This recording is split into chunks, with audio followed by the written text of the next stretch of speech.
Aren't you interested in learning breakthrough wealth building strategies, such as how to flip a home in less than 2 weeks using other people's money with no real estate license, or how to build a low-cost home-based business?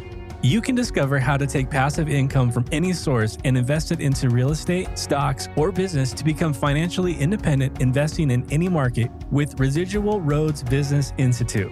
Collaborate with Andre and other Residual Roads advisors to create a free action plan and start implementing strategies today.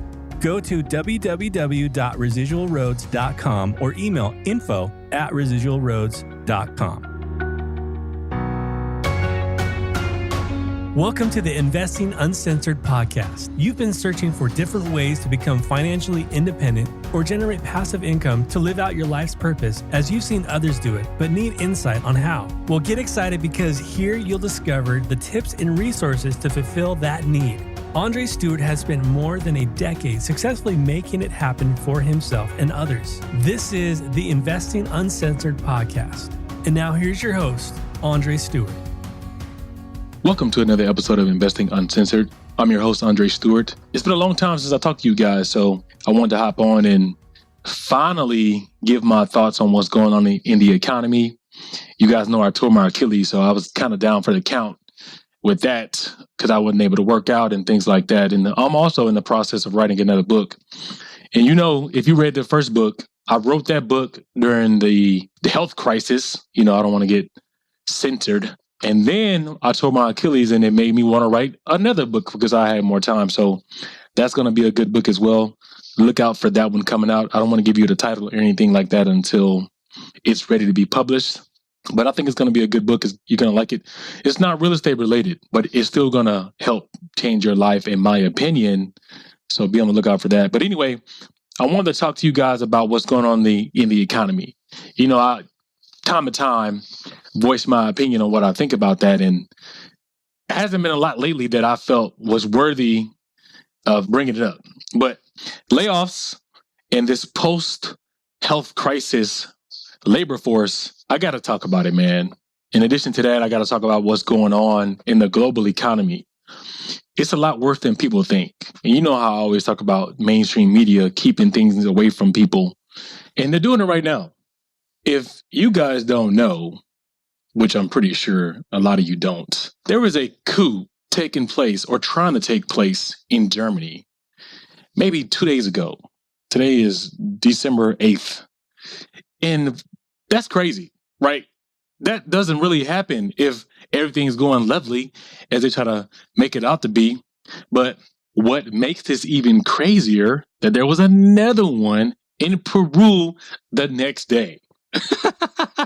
So the world is obviously doing so fantastic that two different regions of the world are having coups on their governments. Man, this is amazing.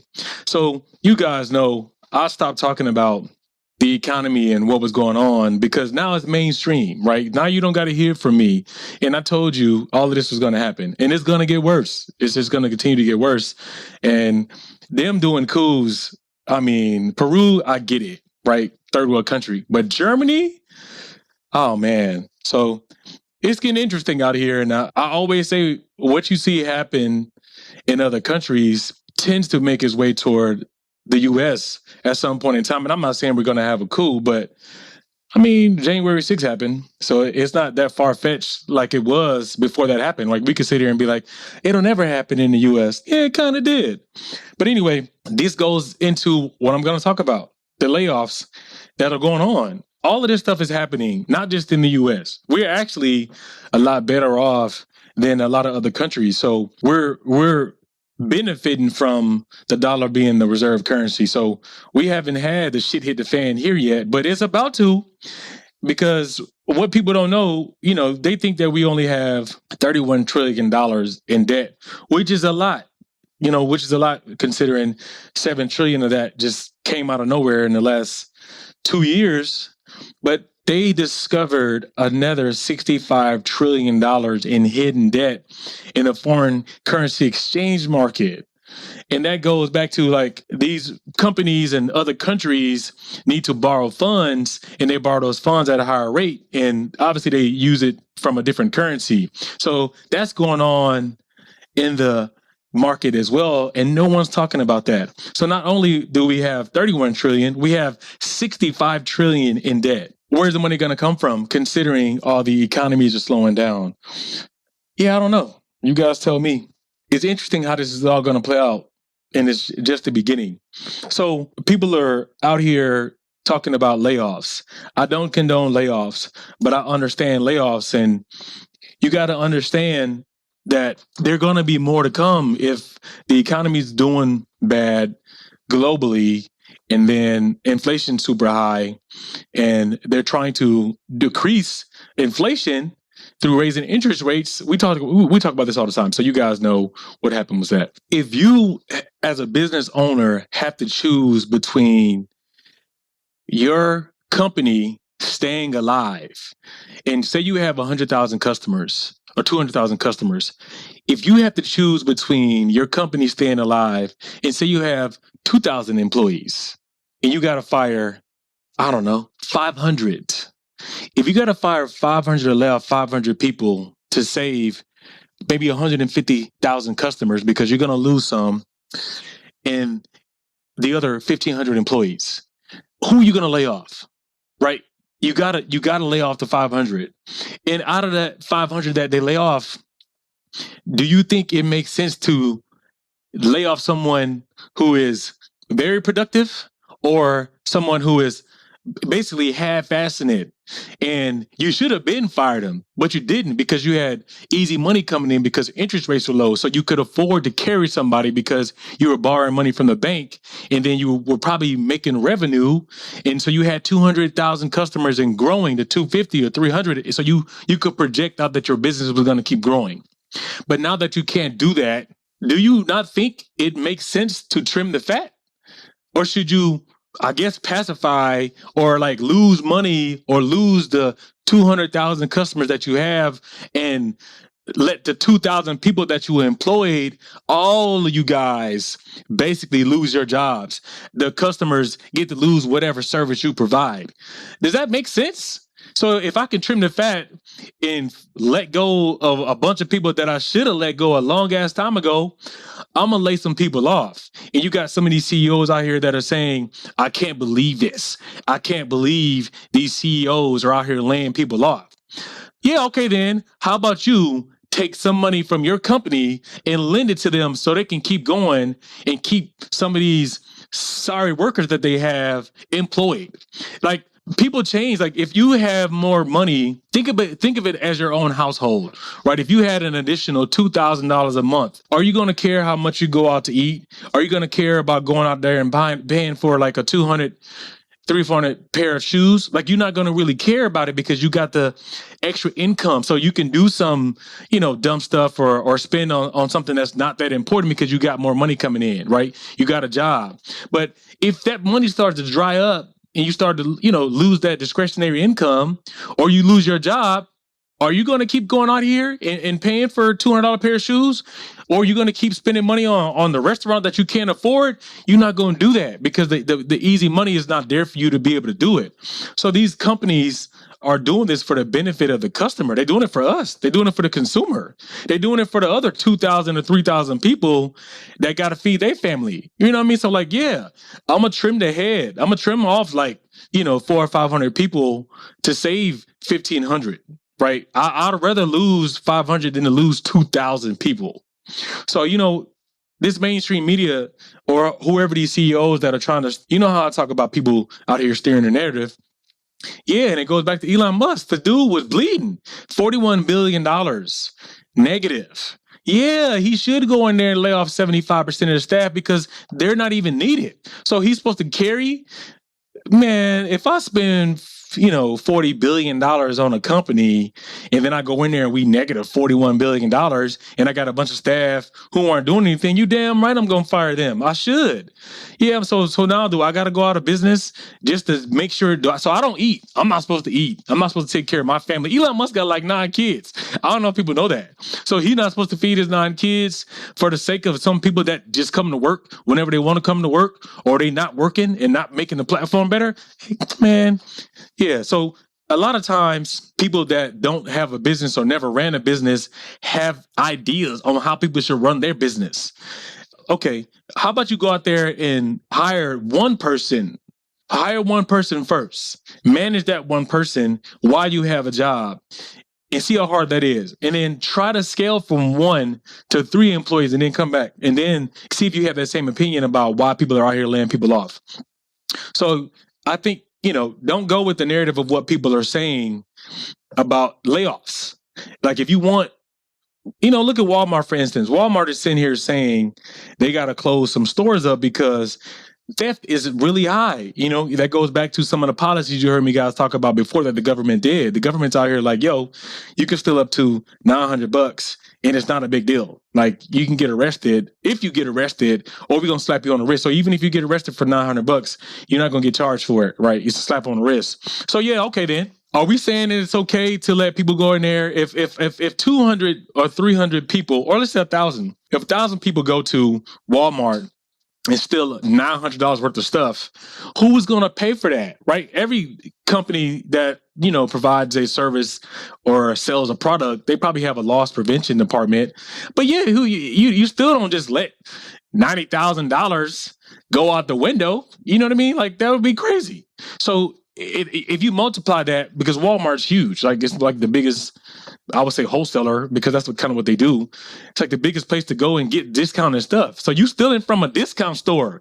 They're already getting it, at cost, and then they probably selling it at a decent profit margin. But like once they start losing money on that, yeah, they got to do something. People just expect people to just take it. Like the companies or businesses supposed to just take everything and deal with it. And there should be no repercussions for the business. Like, no, just you're a business. You should be able to sustain this. Yeah. I don't think people get the concept of why these businesses have to do what they're doing, because they don't have a business, so they can't get it. But back to the layoffs in this post-labor market, it's a lot different. I can't be the only one that has been experiencing horrendous customer service. It doesn't matter where you go. Anybody listen to what I'm saying right now has had to have a worse experience than they had before 2020. Going to get food from a fast food restaurant is not the same. Going to Walmart, going to CVS or the drugstore to get medication is not the same. You can count probably on your hands and toes about all the places that you've gone in the last 2 years and be like, God damn, like what is happening? Why is the service so bad? Because we essentially changed the natural way that people think about working, right? They had the ability to not work for a whole year and still get paid, which has changed the mindset. So the labor market has changed forever. So with the labor market changing, then obviously businesses have to change. So I mentioned this, I think, the last time I did a podcast, and I said that the middle class is going to change, because now what businesses might do, because I know for me, I got like 5 employees that I should have been fired, but I can't fire them because I don't pay them as much as I would have to pay some other people. So I deal with it. And I'm like, God, man, I wish I could fire them so bad, but they do enough. So where I'm like, you know what? Let me try to because I don't think people know that it costs a lot of money to bring on a new employee. So you rather just roll with the employees that you have versus spending the money and retrain somebody. So even if they've been there for 2 or 3 years and they suck, it's a lot easier to pay them, whatever you're paying them, and just and keep them on the labor force, unless it's like your bottom line is just suffering that bad, which a lot of companies are starting to feel that. But if you can lay off the middle class people that are making $200,000 or $300,000 because they've done their job, and you got a product or a service that's just flowing and it's on autopilot, then you're gonna let that mid-level worker go versus the lower end, the people at the bottom. So if I pay say I'm paying my top person $100,000 a year, and they're just one person. If I fire that one person, I can save $100,000, right? So I lost one person, but I got back $100,000. I would have to fire at least 10 or 15 people in the lower part of the divisions or the lower part of the workforce to come up to $100,000, right? So I'm better off letting this middle worker go and keeping the 10 or 15 people that I can now put more work on. So that's what I think we're going to see. And that's what's starting to happen. We're seeing people at these tech companies get laid off because they were the mid-level worker making $100,000 to $200,000 a year, or they could have been a top executive making a lot of money. So it's just easier for me to trim the cost on something that's already kind of on autopilot and then outsource that to India or somewhere else, and then keep the other low-wage workers, which I got 40 or 50 of those low-wage workers, and I can be like, yo, here go another task, here go another task. If I need some maintenance on, let's say, one of my products, I can just be like, yo, India, because India got some great coders. I can go to Ukraine. I can go anywhere and just say, hey, we need you guys to service this particular part of our platform for 30 days or 2 months. Pay somebody 10 or 15 grand. They fix whatever that is, and then you move on, right? So they were able to carry all of these mid-level executives for so long because they had the money to do it. Now they don't have the money to do it. And so that's what we're coming into. So you're going to start seeing Amazon, you see it with Netflix, you see it with all these companies, man. They're firing mid-level executives. Because now, if you trim 5 or 6 or 10 of those people that were making $200,000, $300,000, you just gained a whole bunch of money back, man. For one, you gained a bunch of money back to add to your bottom line, just in case you need to, I guess, trim the cost or you got to pay more for goods. Boom, you can do that with those salaries. You know what I mean? So in addition to that, you now have more money on your balance sheet to carry you through the recession. And you guys have heard me say this before. I think this is going to be a 2 or 3 year thing.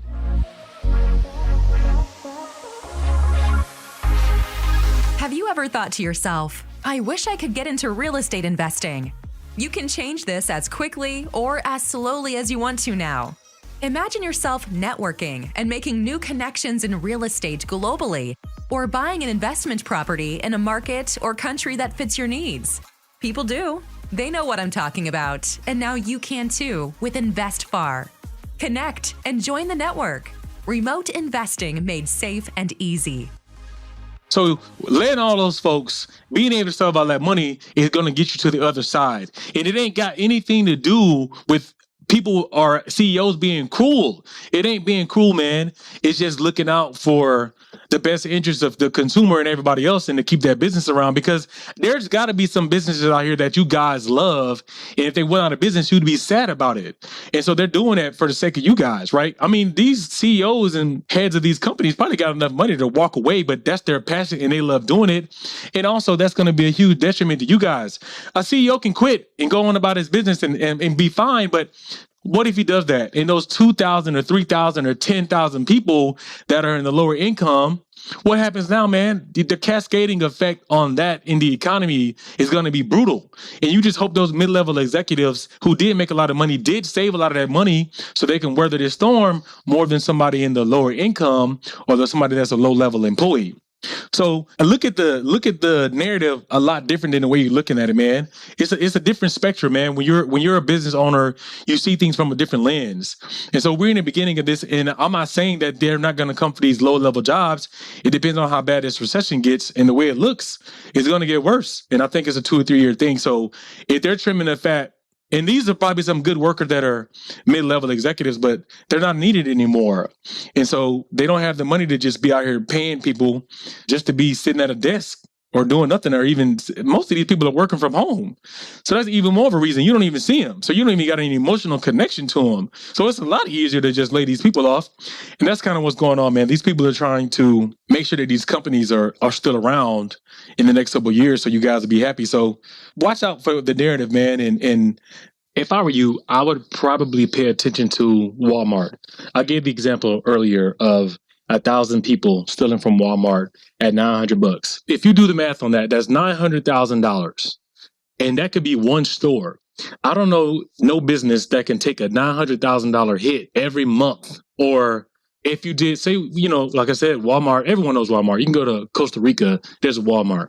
So just imagine if $900,000 was coming out of their bottom line from 5 stores, 10 stores, 15 stores. I just gave you the number of 1,000. Imagine if that number was higher. So again, if you take 1,000 by 20 stores, if you do 1,000 by 20 stores, that's 20,000 people stealing out of, again, with 330 million people. So that's really not a lot. So you got 20,000 people at $900. That's $18 million that Walmart will be losing just off people stealing. What business can take that hit? None. Zero. So I would be on the lookout for Walmart if they start closing stores, because minimum wage is what people get paid at Walmart. The average worker at Walmart makes between $7 to maybe $15, depending on if you live in California or not, because minimum wage is $15 here. So if you're somewhere else in middle America, you're probably making 9 or 10. If they start closing stores, who's going to be affected by it? Most of the people that work at Walmart are lower income people. And that goes back to those folks that I was saying that they have a bunch of those people because they might have fired mid-level executives. So if mid-level executives are getting fired, Walmarts are closing. So now the lower income is getting affected. What is going to happen in the economy? If Walmart says they're going to start closing stores because people are stealing and the government doesn't do anything about those policies, be on the lookout. So I would look for trends like that. Look for trends like Target and Walmart, especially Walmart, because people started pivoting 3 months ago to going from Target to Walmart to start buying their groceries and things like that. So it said that people that were making 120,000 plus started shopping at Walmart instead of Target. So if we get the cut in the mid-level executives who were making the 102,000 plus, if they were shopping at Target and now they're at Walmart, and now Walmart starts to close, and now those people that are losing their jobs at Walmarts, do you see what can happen?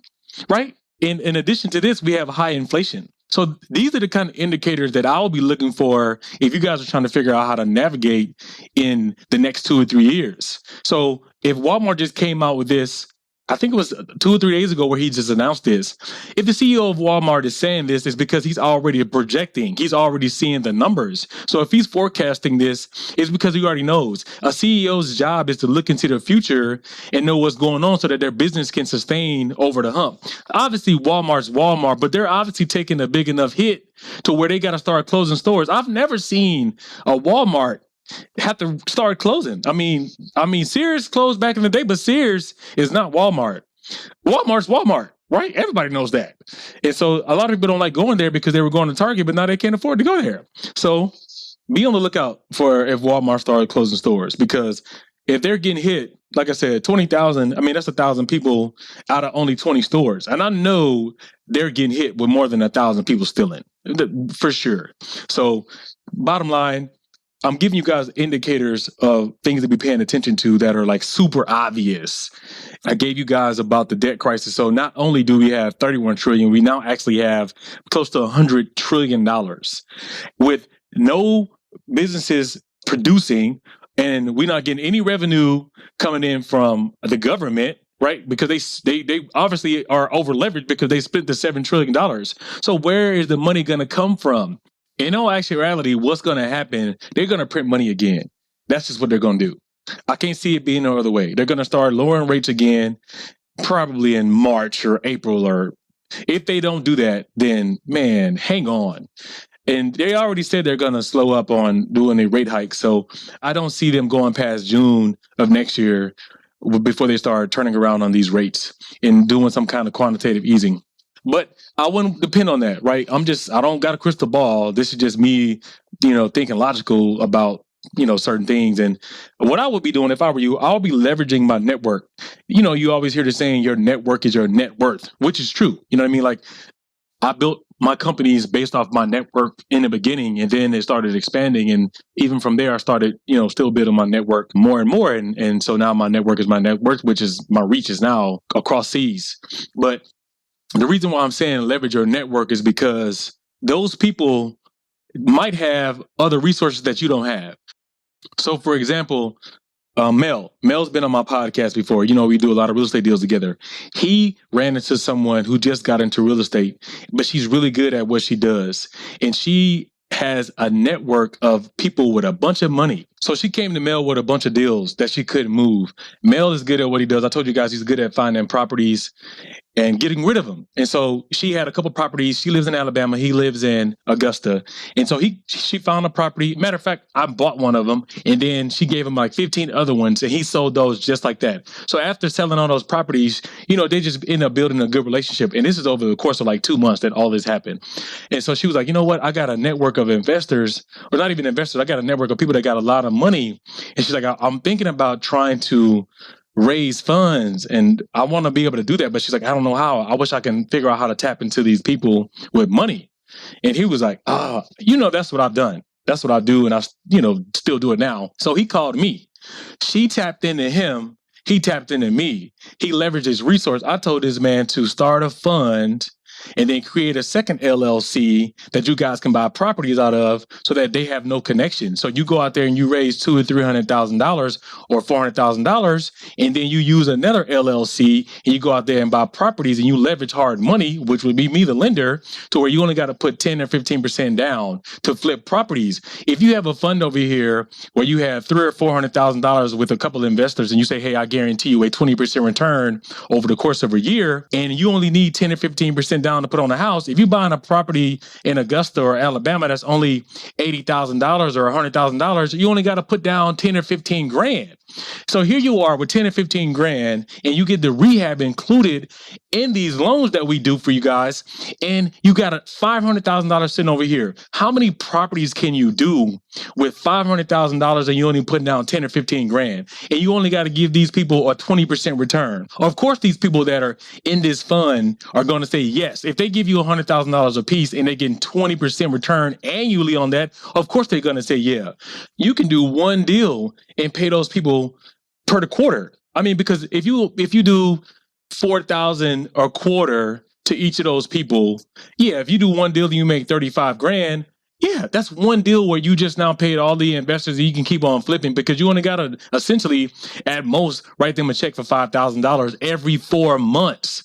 Who is not going to do that deal? Everyone's going to do that deal, especially those people that got money, because more than likely, if they got $100 grand to put up, they're an accredited investor and they just have that money sitting around. So now you got a $500,000. You only got to flip one property per month just to pay these people back for that quarter.